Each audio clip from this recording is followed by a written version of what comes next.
मित्रों नमस्कार, मैं हूं राकेश कुमार। आप देख रहे हैं मत अभिमत। मित्रों, बेतिया राज का मामला लगातार कहीं ना कहीं संशय पैदा करता जा रहा है।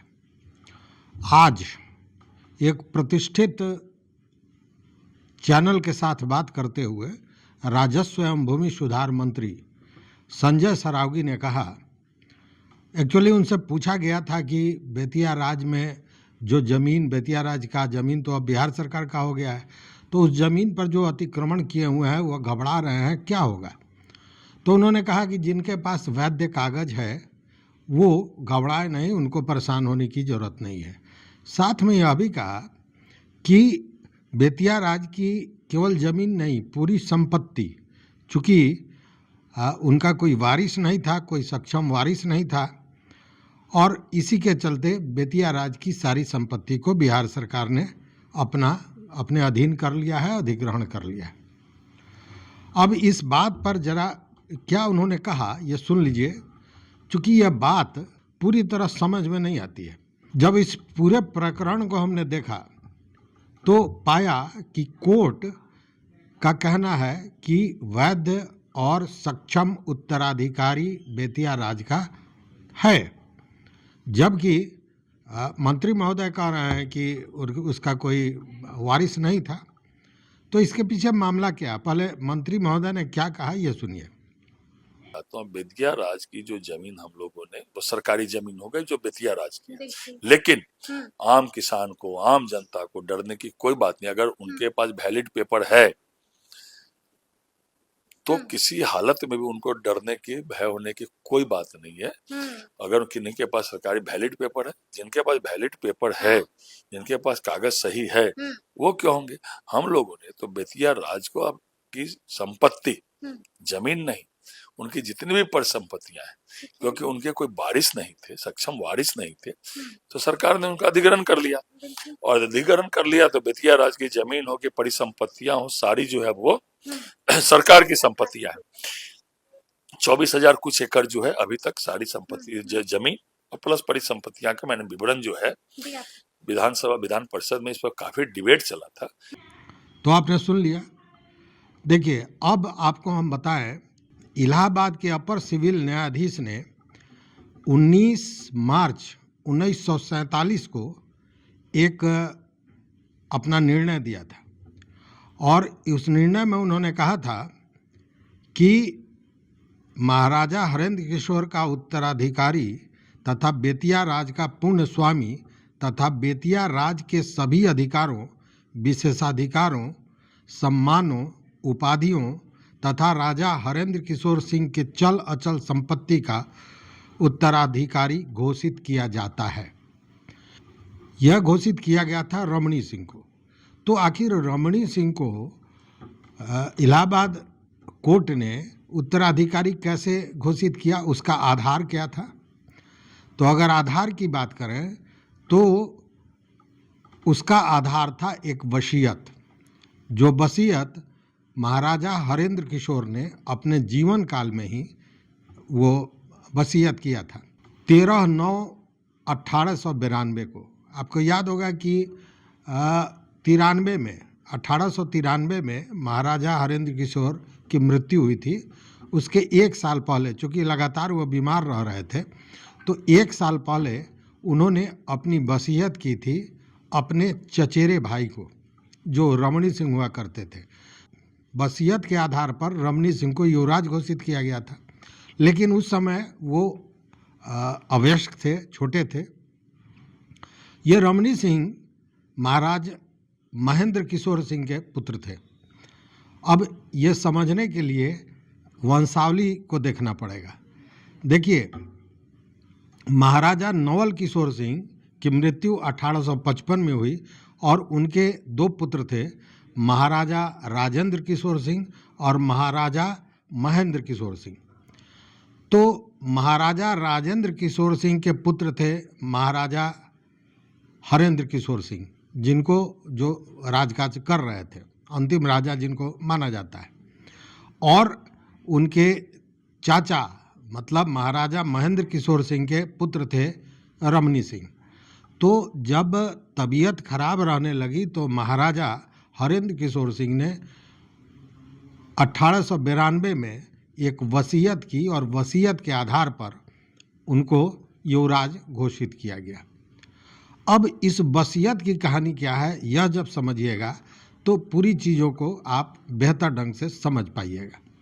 उसी वसीयत के आधार पर 1892 में रमणी सिंह को युवराज घोषित किया गया था और उस समय उनकी उम्र 10 वर्ष से भी कम थी। अब 26/3/93 को जब महाराजा हरेंद्र किशोर सिंह की मृत्यु हो गई तो जो उनके युवराज थे, मतलब जो उसके बाद उत्तराधिकारी थे, वो अवयस्क थे। उस स्थिति में बेतिया राज का कोई भी राजा उस समय नहीं था जो राजकाज चला था और इसी को लेकर इसका प्रबंधन 1/4 मतलब 1 अप्रैल 1997 को कोर्ट ऑफ वार्ड्स को दे दिया गया और उसके बाद से पूरे बेतिया राज की परिसंपत्तियों का संरक्षण और उसका प्रबंधन का जिम्मा कोर्ट ऑफ वार्ड्स बिहार सरकार को मिल गया। अब ये जो इलाहाबाद कोर्ट ने यह जो फैसला जो मैंने पढ़ के सुनाया वो क्यों दिया, तो हुआ यूँ कि 1838 में युवराज रमणी सिंह जब वयस्क हो गए तब उन्होंने महाराजा हरेंद्र किशोर सिंह की सारी परिसंपत्तियों को, मतलब बेतिया राज के परिसंपत्तियों को जिसके वो युवराज होते थे, उसको अपने हाथ में लेने के लिए, अपने पास वापस लेने के लिए उन्होंने एक वाद दायर किया और यह वाद दायर हुआ इलाहाबाद के कोर्ट में और इस वाद की संख्या थी 428/1938, मतलब 1938 में यह वाद दायर किया गया था और युवराज रमणी सिंह एवं अन्य बनाम किसके विरुद्ध किया गया था, सो देखिए कि लंदन, इंग्लैंड, यूके की भारतीय संपदा परिषद के सचिव एवं अन्य के विरुद्ध याचिका दायर की गई थी। मतलब कि उस समय स्वतंत्र नहीं था भारत, ब्रिटिश राज था और ब्रिटिश राज का एक व्यक्ति जो भारतीय संपदा परिषद का सचिव था उसको लेकर उन्होंने यह वाद दायर किया था और इसी बात पर निर्णय देते हुए इलाहाबाद के अपर सिविल न्यायाधीश ने 19/3/1947 को यह निर्णय दिया था जिसमें कहा था कि वादीगण को महाराजा हरेंद्र किशोर सिंह का उत्तराधिकारी तथा बेतिया राज का पूर्ण स्वामी तथा बेतिया राज के सभी अधिकारों, विशेषाधिकारों, सम्मानों, उपाधियों तथा महाराजा हरेंद्र किशोर सिंह की चल अचल संपत्तियों का उत्तराधिकारी घोषित किया जाता है। यह कोर्ट का आदेश था। अब उसके बाद कुछ अन्य भी लोग थे जो अपने को उत्तराधिकारी बनाना चाहते थे। देखिए, बेतिया राज को समझिए आप कि सबसे धनाढ्य और सबसे संपन्न जमींदार बेतिया राज हुआ करता था जो राजा की तरह, महाराज की तरह रहता था।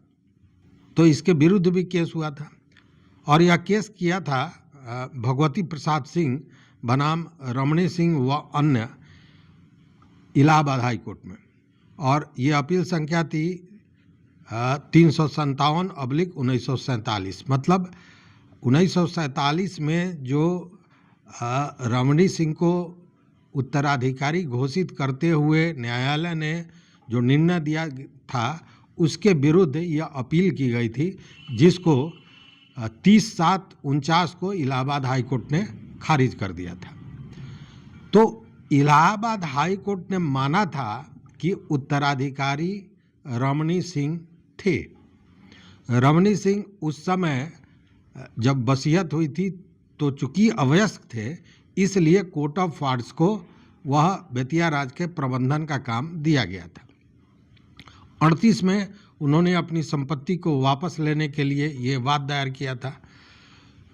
कोर्ट ने उत्तराधिकारी भी मान लिया था और तब से आज तक उनको उनकी संपत्ति हस्तगत नहीं की गई, इसके पीछे क्या कारण था, क्या चीज़ें थी, यह बड़ी लंबी कहानी है, उसे भी बताऊंगा। लेकिन अभी आपको हम बता दें कि रमणी सिंह के उत्तराधिकारियों ने, मतलब जो वैध करार किए गए थे उत्तराधिकारी के रूप में इलाहाबाद कोर्ट द्वारा,